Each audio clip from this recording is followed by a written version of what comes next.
make an idea become a reality is a process that fascinates me. Otherwise, it just stays an idea. This quote from Delphine Arnold invites us to consider how we can make our desires into reality.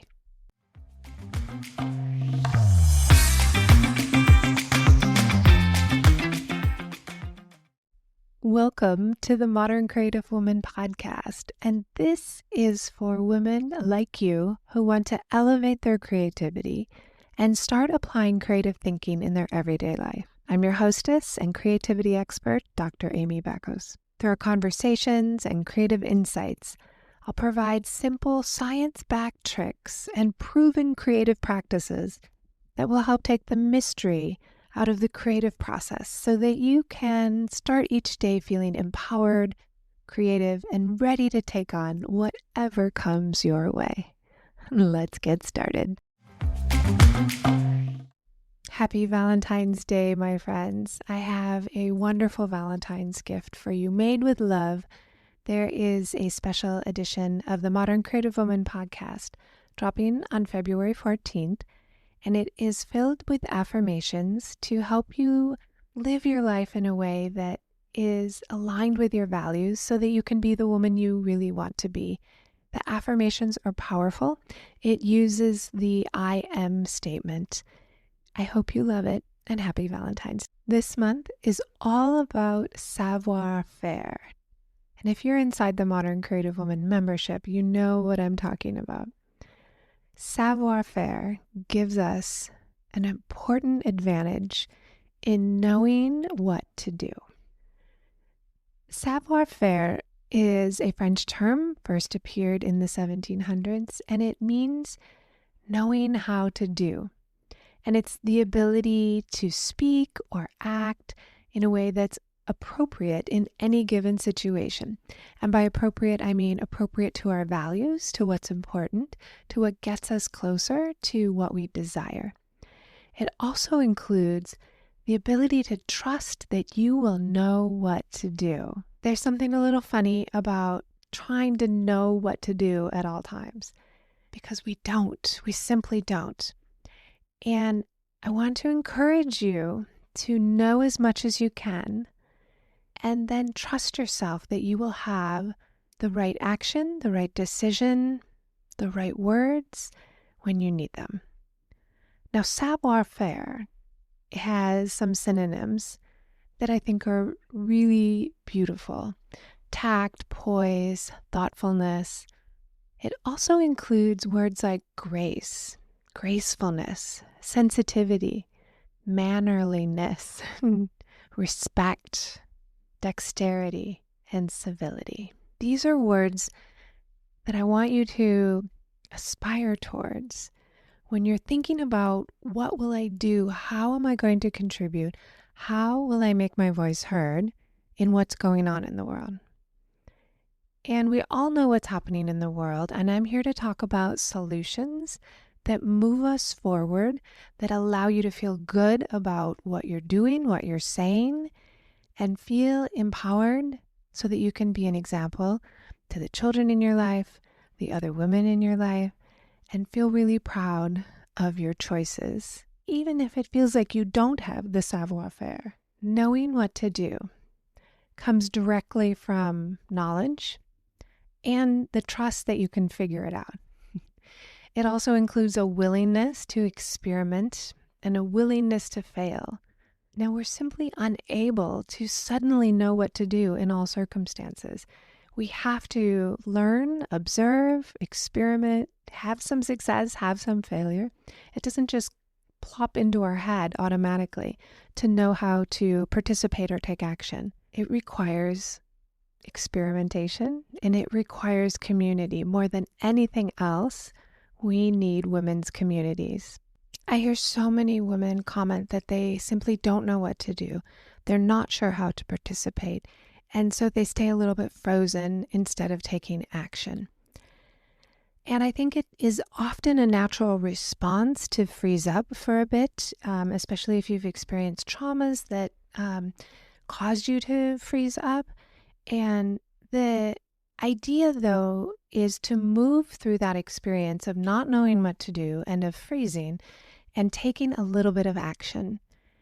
And it can be whatever moves you forward, spending time with your community, writing your representatives, speaking up in some way towards kindness and compassion. There's many, many private actions that you can take as well, considering where you want to put your money, etc. However, there is a wrong choice, which is to freeze up and do nothing. And there's always something that we can do. We can always spread kindness and love and move towards the community in a way that shows our compassion. Remaining silent is incredibly unhelpful. There's a quote from Audre Lorde that I really love. She says, "When we speak, we are afraid our words will not be heard or welcomed. But when we are silent, we are still afraid. So it is better to speak. Silence will not protect you. It will not make you less afraid. Freezing up will not give you a feeling of bravery either." I want to encourage you to take action regardless of your level of uncertainty. And another example is many white women I know have told me they're afraid to say anything about race because they don't want to get it wrong. They're afraid to call out others. And again, I want to encourage you that that silence does not protect you. It does not make you feel better. And in fact, it can leave you feeling far, far worse when you could have spoken and didn't. So if it feels safe for you in an environment of your friends to challenge, that's a great place to start. If you're looking for ways to have this dialogue, there's an incredible book called Mindful of Race, and I think that's a very powerful way to start. The author is Ruth King, and she uses mindfulness as a way to understand our own discomfort around topics of equality and race and justice. And that approach very much aligns with how I do this work through acceptance and commitment, and the idea of mindfulness and making contact with the present moment plays a huge part in becoming the woman we want to be. And it also becomes essential when we think about how we can speak up and move towards justice and equality in society. Let me give you some more examples about how mindfulness can truly lead us forward in settling ourselves and being able to make a contribution at whatever area we feel called to give our support, our money, and our energy. Jon Kabat-Zinn is one of the prominent researchers on mindfulness, and he says mindfulness is simply being aware of what is happening without judgment.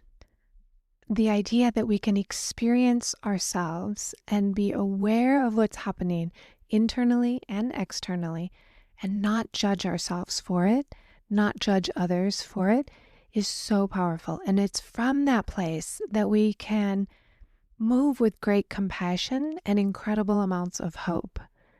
So being aware of what's happening to us on the outside is about places, circumstances, things, people, and all of the things that move outside of us. It also relates to the things that are inside us, and that's our thoughts, our feelings, and our bodily sensations. And listen, worry is a category of thought, and memory is also a category of thought. And you end up being able to kind of tolerate whatever's happening inside your mind or outside of you from a place of acceptance and kindness. What that looks like in practice is when we become aware of judging ourselves, we take a step back and we just notice that. That becomes part of the context outside of us or inside of us. Oh, I'm judging myself. I'm aware of some thoughts that are unkind to myself. I'm aware of thoughts related to fear or uncertainty. So that definition again, mindfulness is simply being aware of what is happening without judgment. It often relates to wishing things were different and responding to that wish instead of what's in front of us. I wish things were different, and yet I need to respond to what's actually happening. We need to tap into what we wish things were or could be or hopefully will be again soon, and get right back out of that and respond to what's happening in the moment with intention and purpose. When I think about the savoir faire of mindfulness, mindfulness meditation just has the goal of making contact with the present moment. You can do it right now by taking a deep breath in. You can notice the sound of my voice. You can look out the window and see what's in front of you. Making contact with the present moment is all that's required for you to be able to respond clearly to what's happening instead of responding to emotions, emotional overwhelm, uncomfortable thoughts, worries, and memories. And mindfulness is quite different from guided imagery or like a directed meditation. It's just being in the moment. The good news is there's no side effects to mindfulness meditation. It can make you feel uncomfortable in that you get in touch with whatever you're feeling or you're thinking or whatever the situation is in front of you. And sometimes that's incredibly uncomfortable. For many, many people right now, they're living in a state of uncertainty, of fear. That's a reality on the outside. On the inside, when you make full contact with the present moment and respond to what's happening, respond with empathy towards your thoughts, towards your feelings, respond with accurate looking to what's happening outside of you, that gives us a little bit of the savoir faire to know what we want to do. Once we see what we want, then we can respond to what it is that needs to change. Meditation and mindfulness is not some kind of hocus pocus. Researchers have been looking at this topic for decades and decades and decades. Certainly, meditation is not new. Mindfulness is not new. It's been around for centuries. In the research, it has a significant amount of scientific data to support its use. And I did a quick scan through the worldwide database I use for research. Meditation pulled up over 46,000 peer-reviewed journal articles, peer-reviewed general writing, conference proceedings. And then I plugged in mindfulness research, over 57,000 studies. And there were 1,223 peer-reviewed articles in 2024 alone. It is traditional medicine to meditate and use mindfulness. It is also scientifically based, and there's piles of evidence. So either way that you want to look at it, it's going to give you a sense of ease when things are very stressful. When I was in school, we were taught to look for what was missing in a study that perhaps compromised its validity, what was missing in a report to make sure that everything was covered. We had to really explore what's not happening. So I thought I would have a look and see if there were adverse consequences to meditation or mindfulness. I found a meta-analysis, and a meta-analysis uses perhaps a decade or many decades worth of research, and they rerun the statistics on it to understand the overall trends in research. And this particular study that came out in 2020 by Ferris et al. Started with 6,742 articles on meditation. And they narrowed it down to 83 and decided to run the statistics on that. And that was over 6,700 participants. And what they found in those 83 studies was that 55% of them included reports of at least one type of an adverse event. And on average, about 8% of people felt some kind of adverse event when they were meditating. What does that mean? A feeling of anxiety, perhaps a feeling of sadness or depression.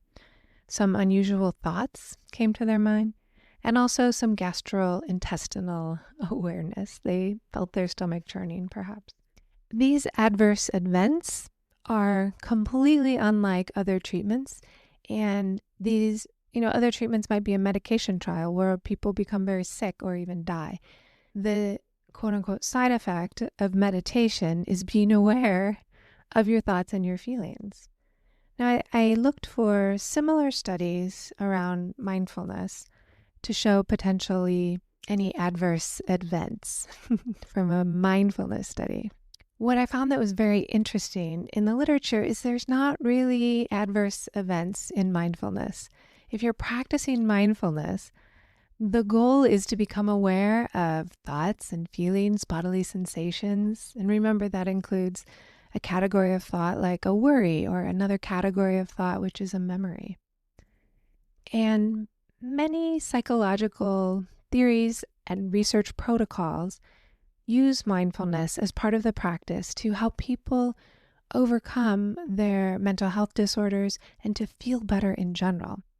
And so people going to treatment are undergoing a psychological intervention that includes mindfulness, and they're going to experience distress in a safe environment. And that's really the goal, is to know that they can tolerate being with themselves, experiencing their internal self, and know that they can handle it, that an internal experience is not dangerous.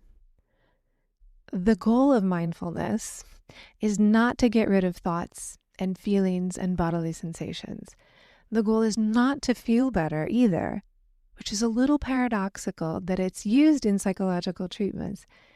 The fact of the matter is most people feel better after mindfulness, and it might feel a little uncomfortable in the beginning or unfamiliar. However, people do feel better when they're engaged in present moment awareness. There's piles of research. The goal of mindfulness is not to change anything at all. What a relief. We don't have to be better, quote unquote. We don't have to be different. We just have to be in the moment and we can feel better. Nothing has to change on the outside. So the goal of mindfulness is to be aware of your thoughts, your feelings, your bodily sensation. The goal is to just be present. It's to learn to experience yourself in the context of your life, all the things that are inside you and all the things that are outside you.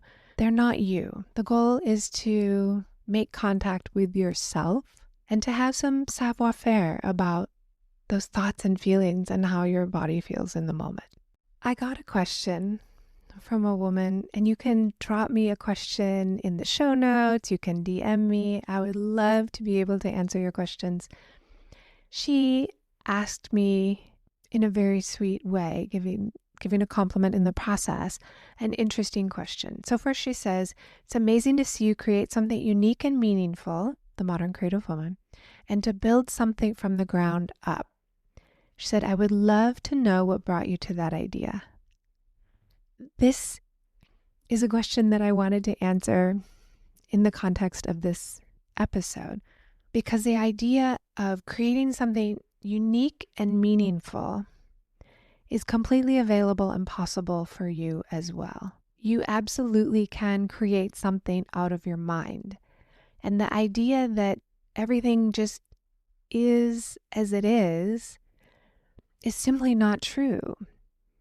We talk about acceptance, which is about accepting what is, but not just staying with it. We talk about accepting and dealing with what's in front of us. And what I wanted to do was put something in front of me that would allow me to use my training as an art therapist to bring women together, to have a women's community, to focus on empowerment, and to teach what I've been so lucky to learn through my clients and my mentors around things like social justice, empowerment, and equality.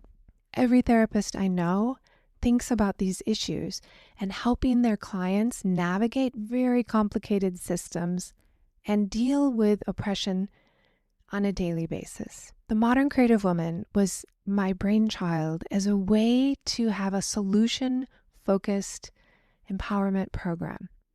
So you hear me talk about the things that will bring you ease and success And you don't hear me so often talk about the problems. You already know whatever your problems are, and you already know whatever the problems are in society. I'm here to inspire you to picture what it is that you want and figure out a way to move towards that. So I'm a little unsure if this woman was asking me kind of like a business question. How did I create all of this? There's certainly like strategies that one can follow for starting like a private practice for clinicians want to start a private practice.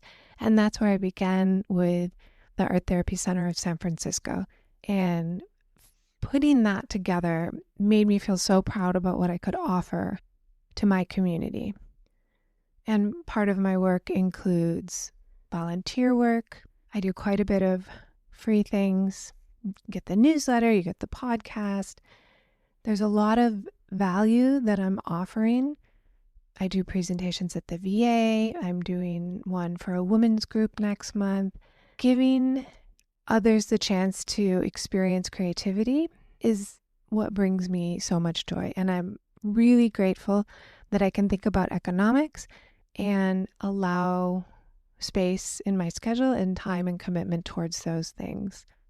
The Modern Creative Woman program was designed to really enhance the value that I was already giving at the free level. And so the Modern Creative Woman is $97 for the month, and it includes 3 live classes, a workbook.